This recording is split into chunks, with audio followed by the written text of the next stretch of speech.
Good. So today, April 14th, we are going to continue with our classes with the second chapter of The Secret Garden. How did you feel yesterday with these classes? Do you like them? Maybe you can thumbs up if you like them or say something. Is it okay? Am I going too far? Let me see the chat. Okay, thank you, Ana Paula. Do you think I'm going too fast? If so, let me know and I'll just go a little bit slower and explain if you don't understand something. But I need you to also, look, the idea of these classes is to have some interaction with you. If I'm the only one speaking here, it's like if I have a pre-recorded video. Here, the option for you to ask if you don't understand, if something is not clear, if you want to give an opinion, please raise your hands and mute yourselves and let us know. Let the rest of the class also participate, okay? Understood? Because otherwise it might just be that you place your computers on and you just leave, okay? And that's not the purpose of these classes, okay? So let me get Sebastian in. Very good. And Gabriel, which is Kevin. Okay, very good. So what I said is that in this unit, we were going to read, okay, and we were going to revise the main events, the characters of chapter 2, right? Let me get Derek in. Very good. Good morning, Derek. He's still joining. Good morning. Let me get, okay, Matias Hacho is in. Very good. So welcome guys today. So yesterday I made a recap, a summary of what happened on chapter 1. So right now we know that Mary is already in England, right? She's already in England and she is at the manor of this uncle she still doesn't know, and his name is Mr. Craven, and he's known as a hunchback. Hunchback, we already explained that it's a physical defect you have in your spine in which if you are seen sideways, si te ven de lado, okay, so this is front, this is side, you have something that it's coming out from your back. That's to be a hunchback. Very good. So let's see, Mary in Yorkshire. I will call your names, okay, and you will read. You have to be paying attention so that you know where to continue, okay? So it's 9:27, we have up to 10 to work. Let's begin. Okay, so Sebastian, good morning. Could you please begin? Unmute yourself.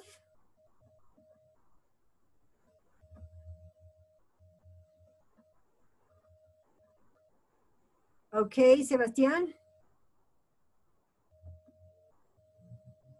Sebastian. Who wants to do it, please? See, Emilio, could you please begin? Are you listening, guys? Put your thumbs up if you're listening.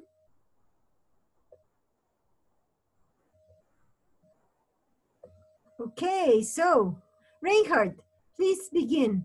Start reading. Unmute yourself. Okay, go. Mary in Yorkshire. They arrived at a very large old house. It looked dark and unfriendly but from the outside. Inside, Mary looked around the big shadowy hall, and felt very small and lost. They went straight upstairs. Mary was shown to a room where there was a warm fire and food on the table. Okay. This is your room, okay, said Mrs. Medlock. Continue. Yeah, continue. Go to the bed when you have had some supper. And remember, you must stay in your room. Mr. Craven doesn't want you to wander all over the house. Very good. Thank you. Wait, stop there, Reinhard. Thank you. So remember when you're reading, the important thing is to use the punctuation mark. So when you have a period, you stop a comma, it's a shorter stop, and there was an exclamation there, okay? So an exclamation, how did the boys go in an exclamation? It raises, it goes up, okay? Very good. Please underline 3 words in these 2 paragraphs. The first one, shadowy, shadowy, which is the third one on the 3rd line on the paragraph you read. The next one is supper, okay? If you say super, it's with 1 P. Supper is with double P, and it's like dinner, something you eat at night. Just like lunch, you eat at noon. Supper, you eat at night, okay? Supper. And the next one is wonder, W-A-N-D-E-R. It sounds a little bit like wonder with an O, but it's not the same thing, okay? So they are homophones. They sound the same, but they have different meanings. So you have 3 words here. Very good. Let's see a girl. Ana Paula, could you please continue reading? Yes, teacher, but I really don't listen very good. We're writing hard stuff. Okay, on the 2nd paragraph, after she says, Mrs. Medlock says, don't wander around, don't wander all over the house. The 2nd paragraph. Start the 3rd one on page 9. Okay.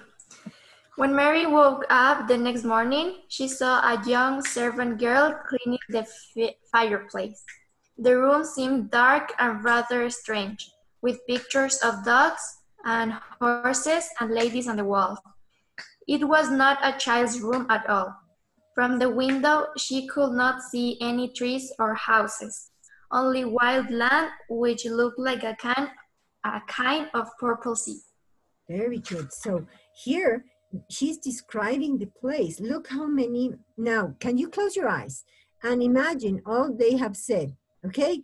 Close your eyes, and I'm gonna just say some things that describe where she is right now. Let me get Paula in, sorry. There. Okay, shadowy hall. Shadowy is a word that comes from shadow. Who knows what shadow is? Sombra. Sombras. Okay, so a shadowy hall. It was not a clear hall. Close your eyes and imagine a clear hall with lots of lights where you can see anything. Or close your eyes and imagine shadowy hall. So you have a lot of shadows. It's kind of grayish. Okay? So then she says that she goes to the room that's supposed to be. How do you imagine a child's room? Small. Okay, rather small. And what the colors of the room, what would have? Or the pictures? A lot of colors and Animals. Yeah, okay, lots of colors. Very good, very nice, very good. So she starts describing the room and says the room seemed dark and rather strange. Okay, dark and strange. It doesn't look much like a child's room, okay? The room seemed with pictures of dogs and horses and ladies on the walls. Let me get this before I lose power here. Just a second. Okay, there. Here we go. So, from the window, it was not a child's room at all. So, the idea of an author when describing these things is for the reader to understand and imagine how the place is, what is happening. Did this happen to you? Derek, are you with me? Derek? Derek, can you unplug your microphone? Can you unmute your microphone? Sophia is coming in, okay. Okay, so you understand, you have the idea of the room and the first impressions Mary has now that she comes to the house. Continue, Ana Paula. Now, I want you to read as it is here. There's a lot of punctuation and there's a lot of a conversation here. So when you read, please put the quotation marks, make the accents of the boys and the tones of the boys, okay? Continue, please. Who are you? Ana Paula? Okay. Page 10.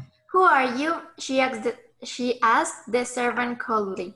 Martha, miss, answered the girl with a smile. And what's that outside? Mary continued. That's the moor, smiled Martha. Do you like it? No, replied Mary immediately. I hate it.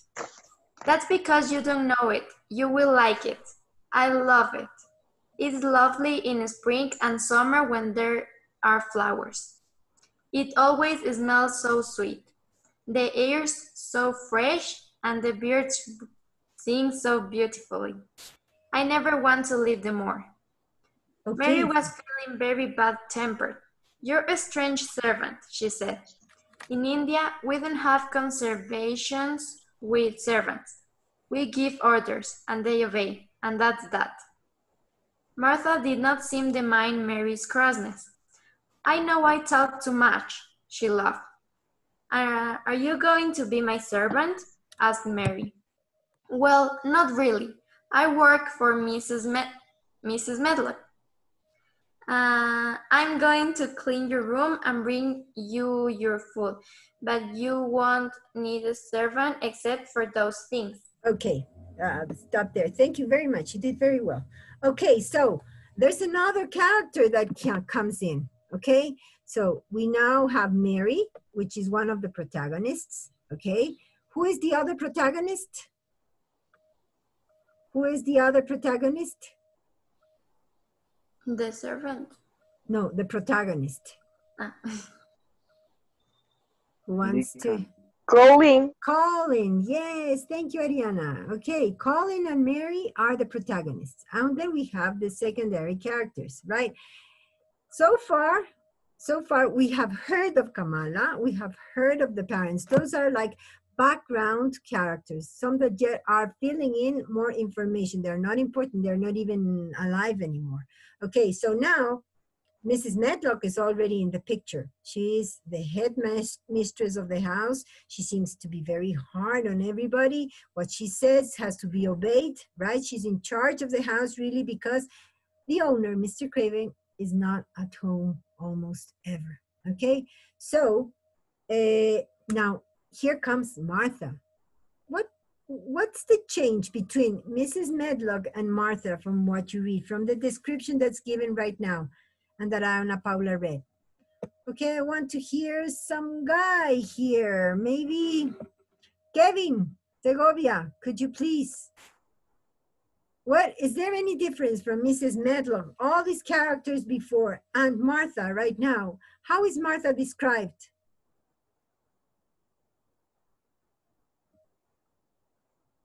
Guys, how is Martha described?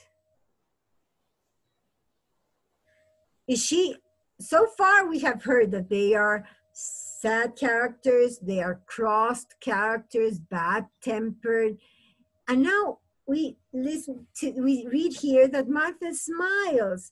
She says, yeah, I talk a lot, but okay, and she seems to be nicer.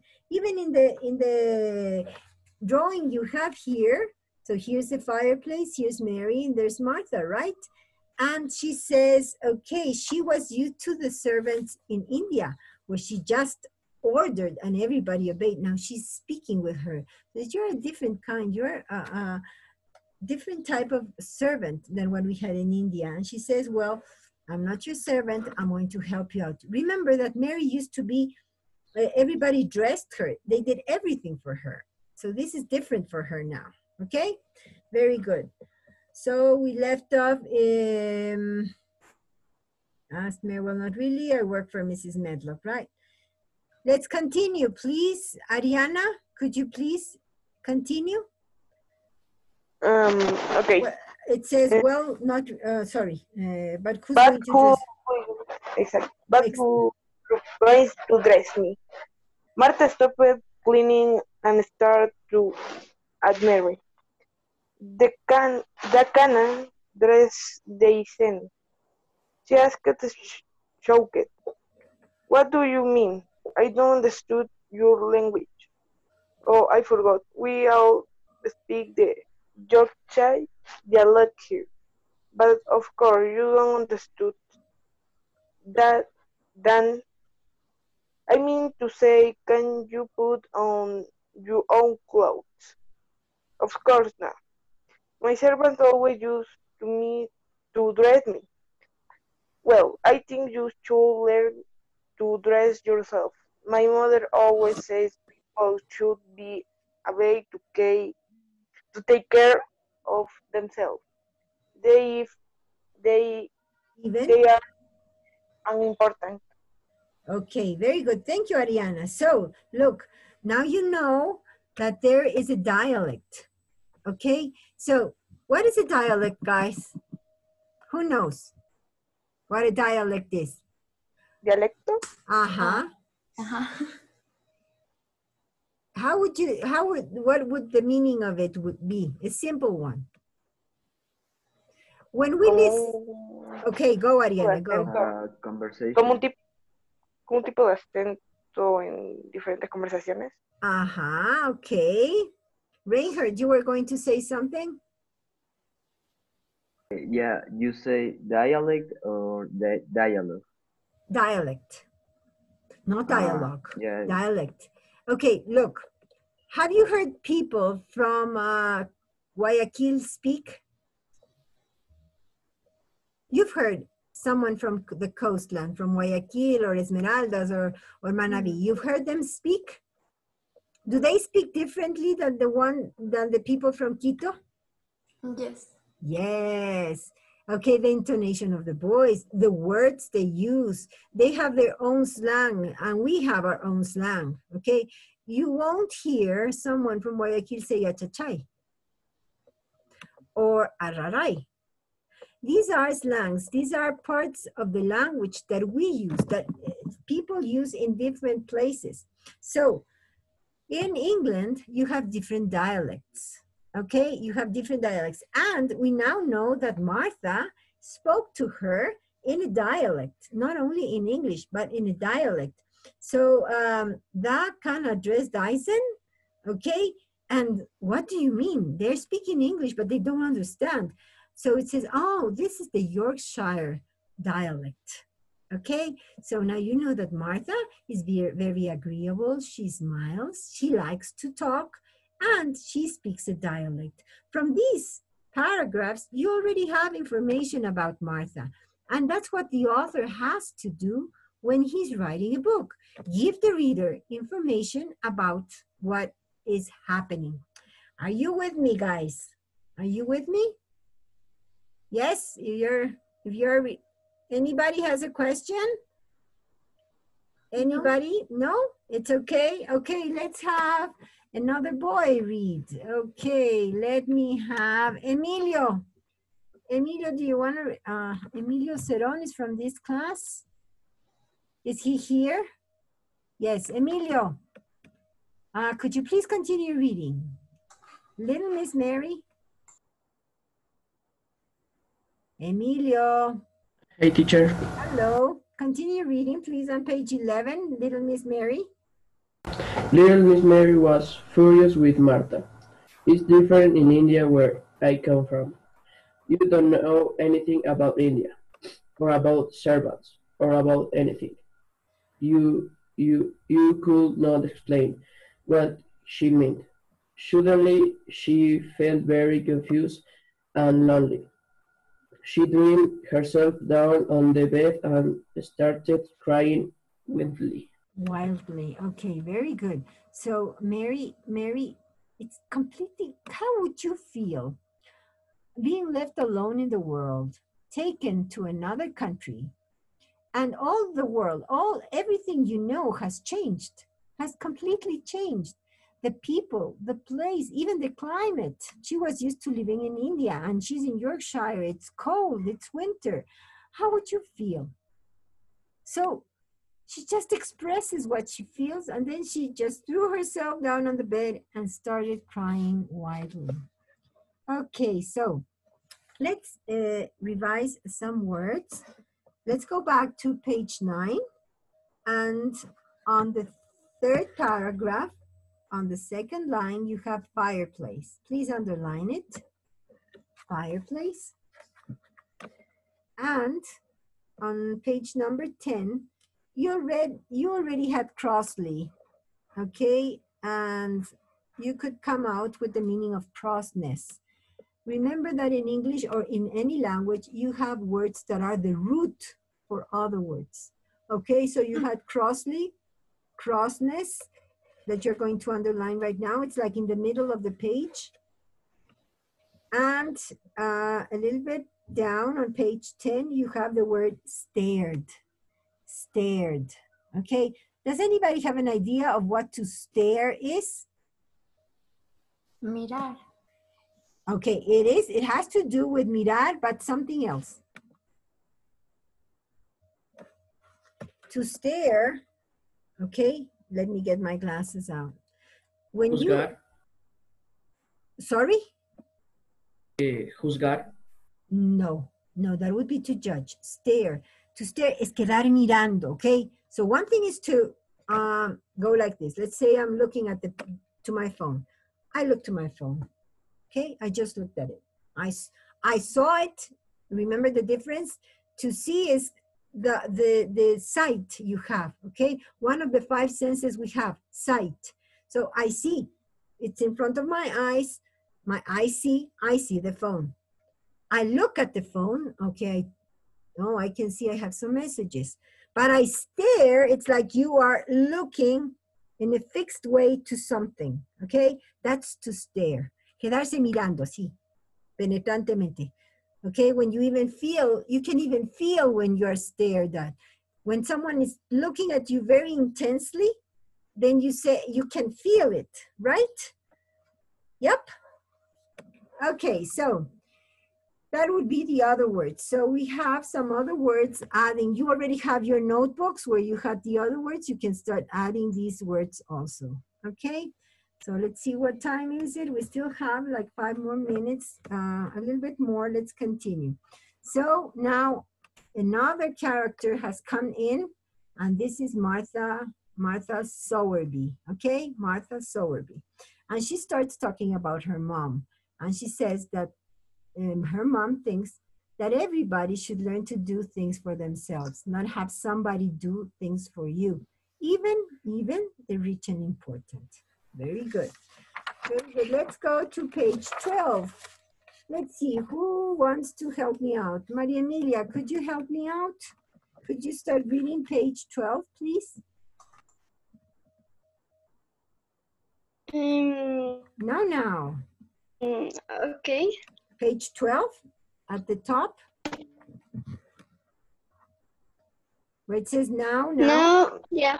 Okay. No, don't cry like that, Martha said gently. I am very sorry. You are right. I don't know anything about anything. Please stop crying, miss. She nodded keen and friendly, and Mary began to feel better and soon stopped crying. Martha went on talking as she finished her cleaning, but Mary looked out for the window in a bored way and pretended to not listen. I've got 11 brothers and sisters, you know, miss. There is not much money in our house, and they eat so much food. Mother says it is the good fresh air on the moor that makes them so hungry. My brother Jacob, he is always out on the moor.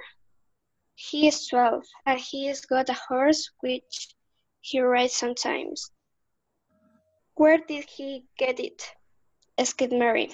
He had always wanted an animal for her aunt. And so she began to feel a little interested in Deacon. Oh, it's a wild horse, but he is a keen boy, and animals like him, you see. Now you must have your breakfast, miss. Where is on the table? I don't want it, said Mary. I am not hungry. What? Cried Martha. My little brothers and sisters will eat all this in 5 minutes. Why? She asked Mary coldly.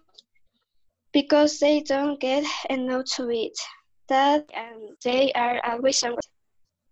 Mary said nothing, but she drank some tea and ate little bread.